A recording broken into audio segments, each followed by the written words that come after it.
All right. So let's see how's the art movements are going on after the World War II. So World War II was brought to a terrifying end on August 9, 1945, and when the United States dropped an atomic bomb on the Japanese city of Nagasaki.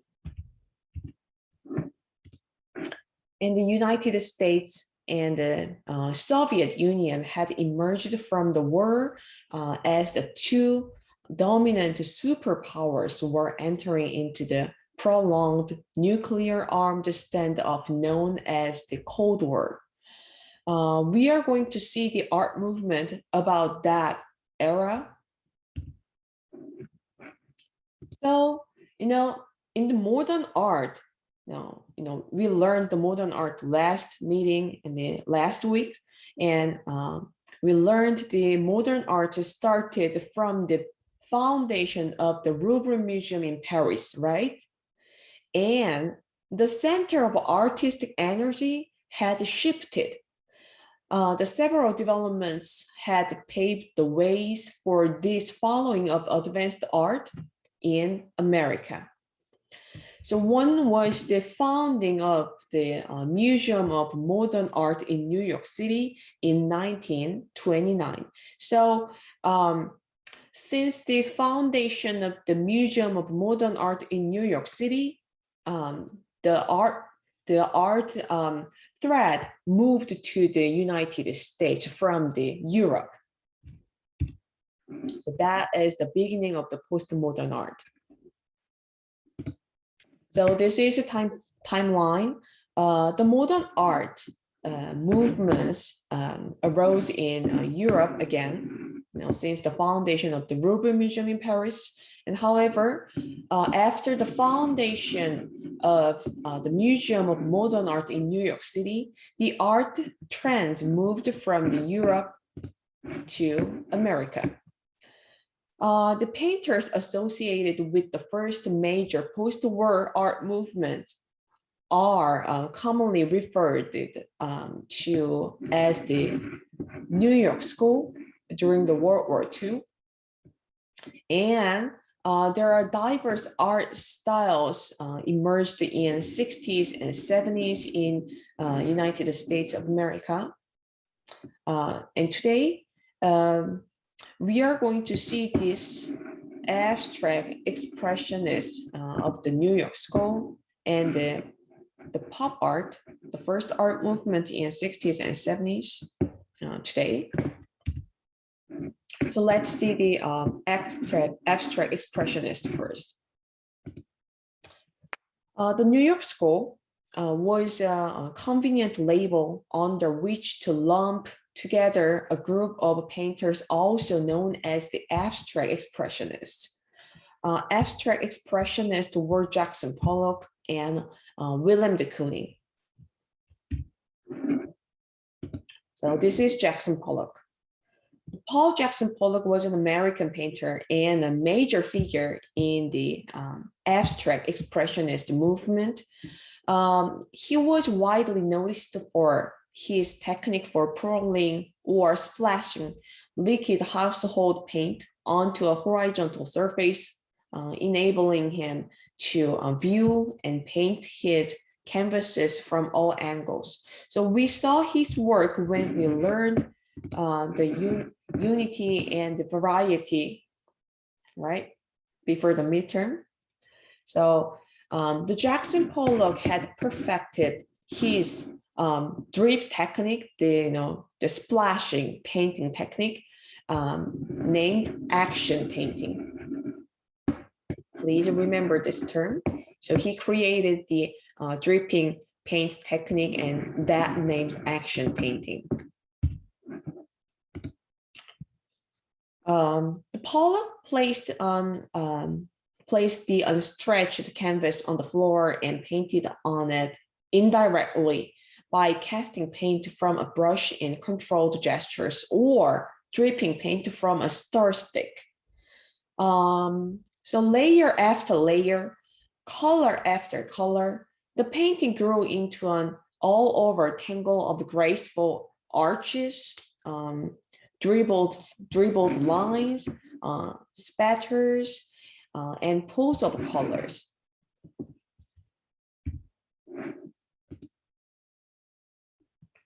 So this is Willem de Kooning, the next, the abstract expressionist artist of the New York School.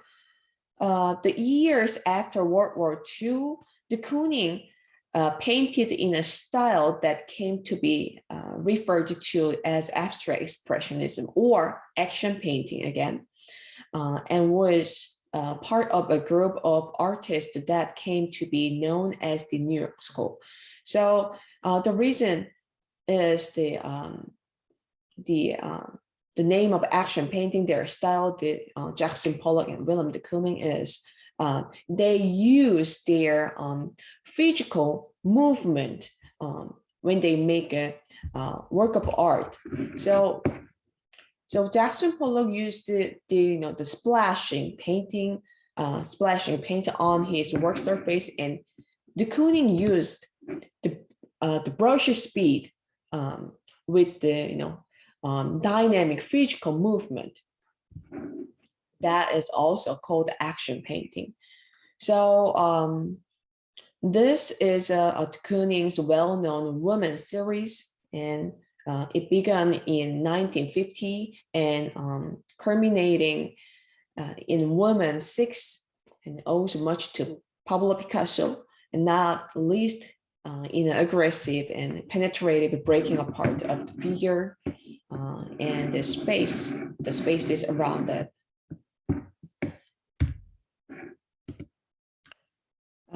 And this woman painting is considered as a significant work of art for the museum through its historical context about the post-World War II history and American feminist movement. He once believed the history of female representations as the idol, the Venus, and the nude. So now let's move on to the 60s and 70s art in United States of America. The composer John Cage said, "Music and art should be an affirmation of life, not an attempt to bring order out of chaos, nor to suggest improvements in creation, but simply a way of waking up to the very life we are living." So like the Dadaist in the modern art about 40 years earlier, the young artists in 60s and 70s began mixing art back up with life as they found it. So sometimes literally and often humorously. So critics called the trend Neo-Dada, means New Dada. Now, during the 60s and 70s, the directions that had been set out in the previous decade were continued, questioned, and complicated by new trends. So the first art movement we are going to see is the pop art during the 60s and 70s. So pop, the pop for popular. The artists of pop found a goldmine of visual material in the mundane, mass-produced projects and images of America's popular culture, such as comic books, advertising, billboards, and packaging, and the ever-expanding world of home appliances and other commodities, and photographic images from cinema, television, and newspapers. So like Neo-Dada, pop drew art closer to life, but life as it had already been transformed into images by advertising and the media. So we are going to see three artists of pop art. So let's see the first pop artist, Andy Warhol. Have you ever heard about Andy Warhol? He is pretty much famous artist in America. You know, yeah. I don't really remember. Yeah. Yes, I know him. Yeah. Absolutely. He's so famous, right? So he was born in Pittsburgh to working class immigrant parents. Warhol earned a degree in design at Carnegie Institute of Technology in 1949. He was an American artist, director, and producer who was a leading figure in the visual art movement known as pop art. So his goal was to become a commercial artist, and within a year of arriving in New York City, he had top assignments from Glamour magazine, Harper's Bazaar, Vogue, Martini and Rosie, and Columbia Records, and many others. His whimsical line drawings of cats, butterflies, and specifically, this woman's shoes made him one of the most sought and highly paid illustrators in the city. So after working as an illustrator for only a few years, Warhol reinvented himself as a fine artist. So he based his paintings on imagery he found in the American mass media, such as news photos, celebrity headshots, film stills, comics, logos, and advertisements to convert his source images into paintings. Warhol made them into photo silk screen, screen printing. We learned it before, and printed them on canvas. Smudges, misalignments, and inconsistencies were accepted, giving the paintings a handmade appearance despite his use of a commercial process. So I'm going to share a video how he made this circle screen work.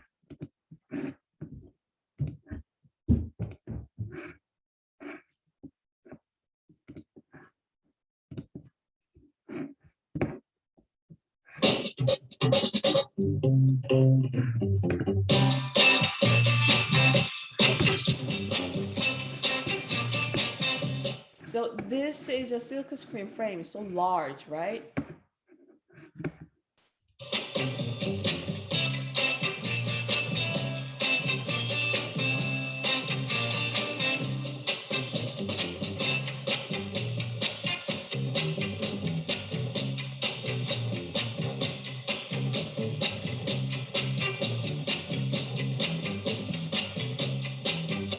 They're just, making the image with the squeezy. And underneath this frame, there is a canvas. Now, canvas, the fabric instead of the paper.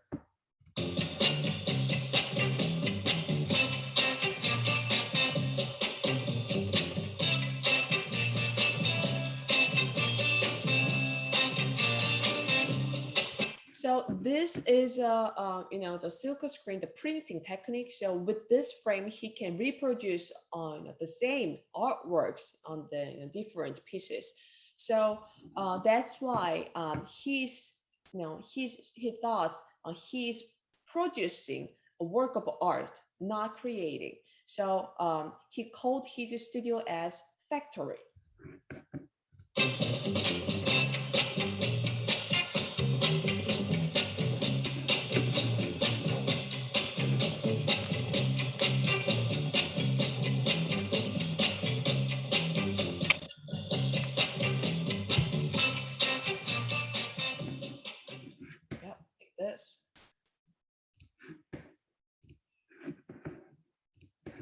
So let's see his works of art. So sometimes the paintings, the silk screen paintings, include single image, as in Marilyn Monroe and the Campbell's series. So these become large than life. These are so large. Have you ever seen this before? It's in the Museum of Modern Art, the MoMA in the New York City. So I really, recommend to see it in person in the museum. So these, again, is so large and iconic portraits, while those printed in grid suggest the way that repetition can simultaneously embed an image in one's memory and deadening effect. These brash, innovative works and considered icons of pop art. And that is a movement that both critic and celebrated post-war American consumer culture. So by the end of the decade, Warhol had become a celebrity in his own right, equally famous for his platinum wig and the star-studded parties he threw at his studio, The Factory, as he was for his painting, drawings, sculpture, and films. So in 1968, Warhol was shot and nearly killed by the actress Bellari Solanis, who had a big part in one of his films. Post-shooting, his work became both more commercial and more introspective. And he hired himself out as a portraitist, making flattering images of the rich and famous. But he also made haunting self-portraits that hinted at his purported fear of death. And although he was only 58 years old when he died, he left an immense body of work that seems increasingly relevant today as the distinctions among art, entertainment, information, and spectacle continue to erode. And now let's see the next pop artist, Roy Lichtenstein. Roy Lichtenstein was born on October 27, 1923 in New York City. His father was a successful real estate broker, and his mother was a homemaker, and she had trained as a pianist. And he exposed Roy and his sister Renee to museums, concerts, and other aspects of New York culture. Roy showed artist and musical ability early on. He drew, painted, and sculpted as a teenager, and spent many hours in the American Museum of Natural History and the Museum of Modern Art.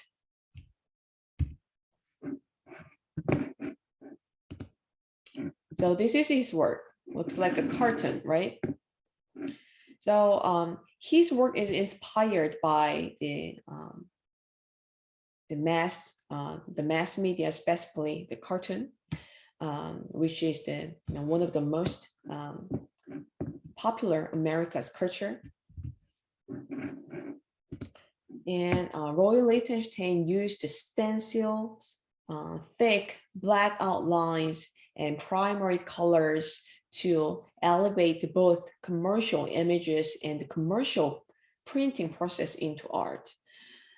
He used the familiar imagery to create art that could be enjoyed by the masses after the series and complicated abstract expressionist movement. And he said, pop art looks out into the world, and it doesn't look like a painting of something. It looks like the thing itself. So let me share a video about the Royal Liechtenstein. You will see his work process through this video.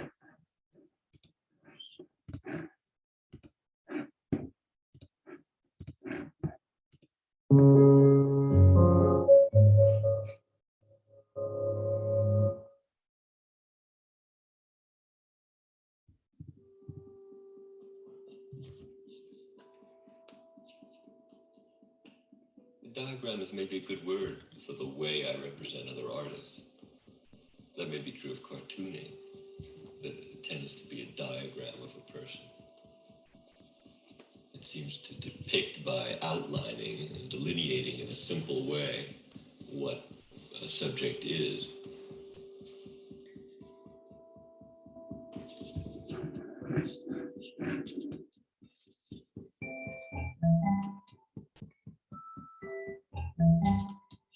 The studio was his favorite place. It was the idea that he could actually come down and play.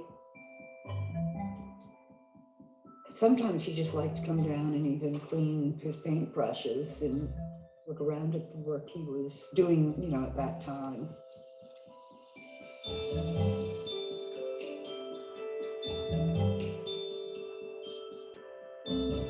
Roy kept a pretty regular schedule. I mean, he was usually in the studio by 10, had the same thing for breakfast every single morning, broke for lunch, came back and worked.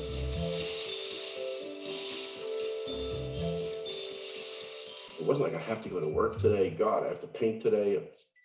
Nothing. It was his joy. It was his pleasure. It was everything. Sometimes I'd go to the studio in Southampton and he'd be alone in the studio. I'd sit in the little chair and watch him work. And I thought it'd be distracting. No, I'd watch him work and he was just focused. Nothing to distract him.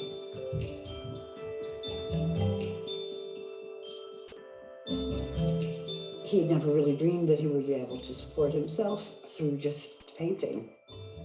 That was something that made him truly happy.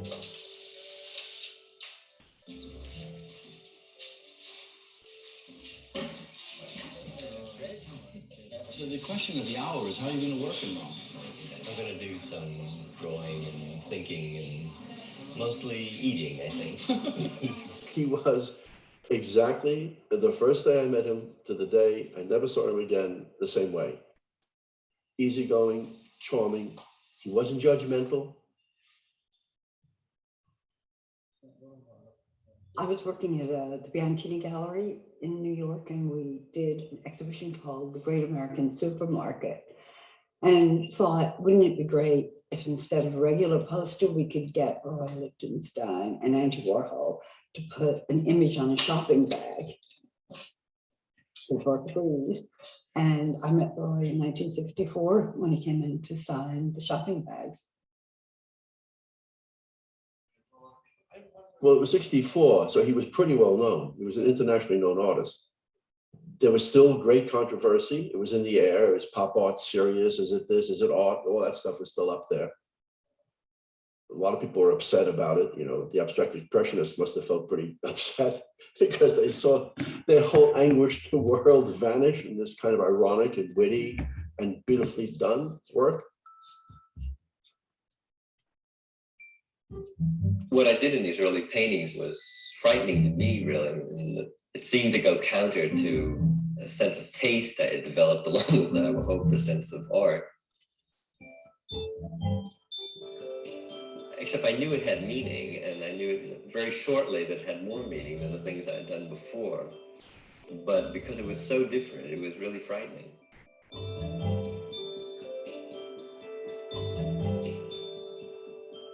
he was not a fan of comics. It was the nature of the cartoon. It just seemed as far away from an artistic image as you can get, and to try to transform that into a formal painting really appealed to him. He also found it impossible to go back to doing what he had been doing. I must say, he never quite managed to get the tormented look in those paintings. He wasn't the tortured artist. He used to joke and say he was going to take curmudgeon lessons.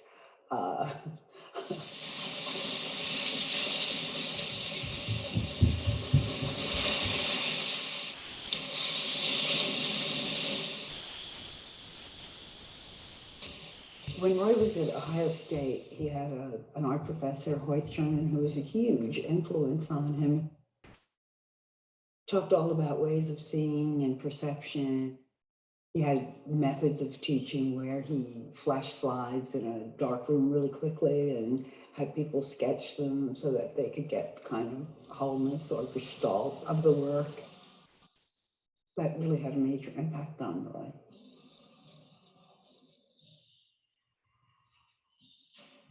When I turn the work upside down and to obliterate the subject or to resense it,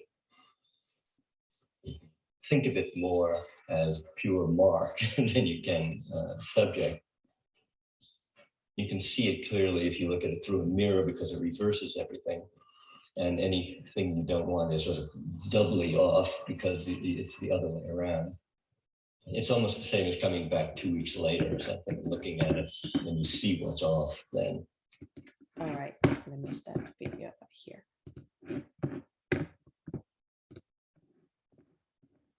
So how do you think about this artist? So even though he's, making a comic books images and the commercial images, but it doesn't look like, the mass production, the work, right? His work, as you can see, his work is so giant and finished with the fine art features in on his canvas. So when you just see a single image through the slide, it looks like just part of the comic book. But when you see the work in person or the canvas work through the video, it's kind of overwhelmed from the work.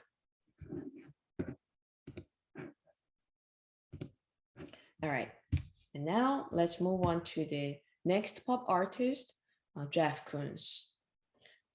So Jeff Koons is an American artist recognized for his work dealing with popular culture and his sculptures depicting everyday objects, including the balloon animals produced in stainless steel with mirror finished surfaces. He lives and works in both the New York City and his hometown of York, Pennsylvania. And he's still alive. And Jeff Koons, one of the world's most expensive living artists, widely known for his balloon animal sculpture, and began his Bronze Hulk Elvis series more than a decade ago. So this is one of his famous work, the balloon dog sculpture.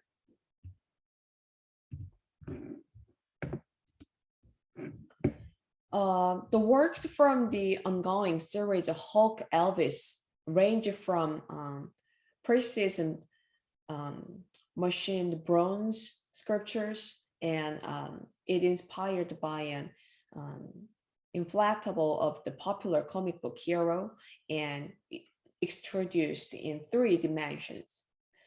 For Koons, the character represents not only Western comic book culture, but Eastern guardian god as well. So he said, like, they're there as protesters, but at the same time, they can become very, very violent. So the Hulks are like that. They are really high testosterone symbols. And Kunz designed Lady Gaga's art pop album cover and exhibited artwork at Gaga's art rave in the Brooklyn Navy Yard. So let me share the last video about Jeff Koons to see his work concepts and diverse work for this video.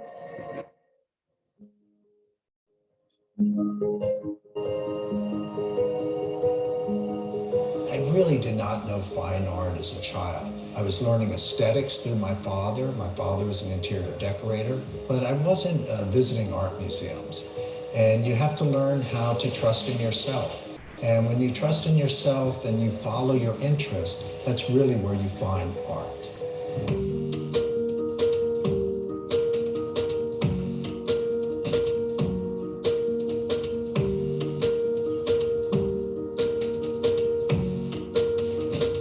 If I think about striving for perfection in my work, I think right away of my father. Within our family, we always joke about when my dad would put up our Christmas tree, and we would always have hundreds of balls that would go on the tree, and he would each year dust all of them to be sure that they were really perfect, no fingerprints on them. And when I would work with an object, I would want every detail, every perfection or imperfection of the object. So when somebody would view it, that they could maintain this kind of suspension of disbelief and go along with this abstraction for as long as possible.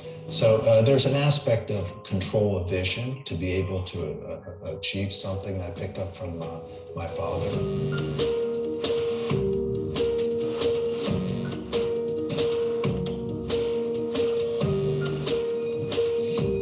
When I moved to New York, I really wanted to move into the objective. I did not want to paint what I dreamt the night before. I wanted to be involved with a more universal vocabulary.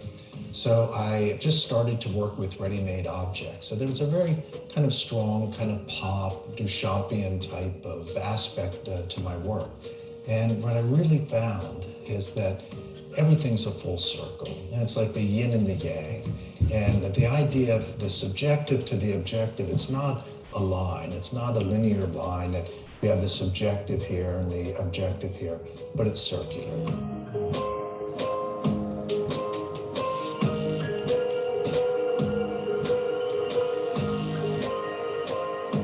I remember my art history teacher, the first time ever seeing Manet's Olympia. He put it up on the screen.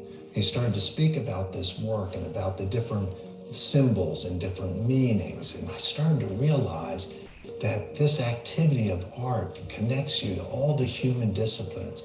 And I can be having a dialogue about sociology and philosophy and physics. I mean, all realm of the human disciplines. I just felt potential that I had an activity to be involved with that could connect me with other people.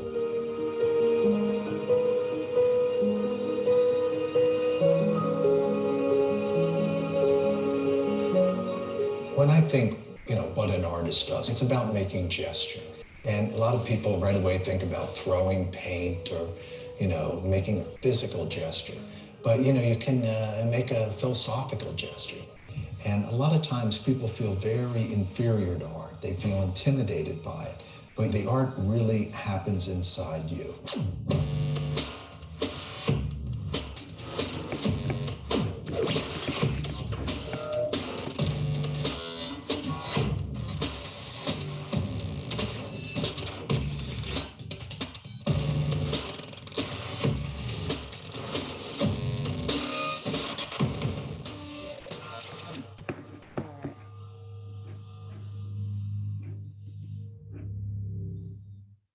That was Jeff Koons. So he's pretty much amazing artist. All right, so we're gonna continue to see the rest of the postmodern art in next week. And we have a discussion today. 1 second.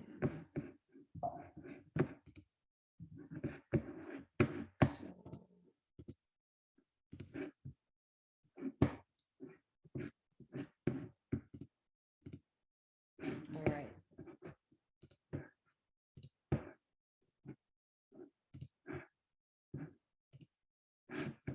So this is today's discussion.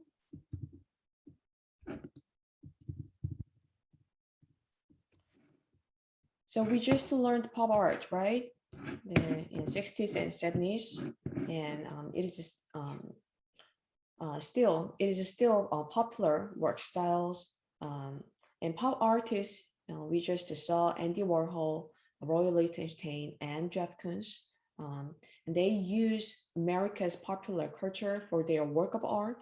And please discuss America's or your home country's popular culture, and tell us your favorite popular culture with a brief reason. So that is today's topic. Any question about this?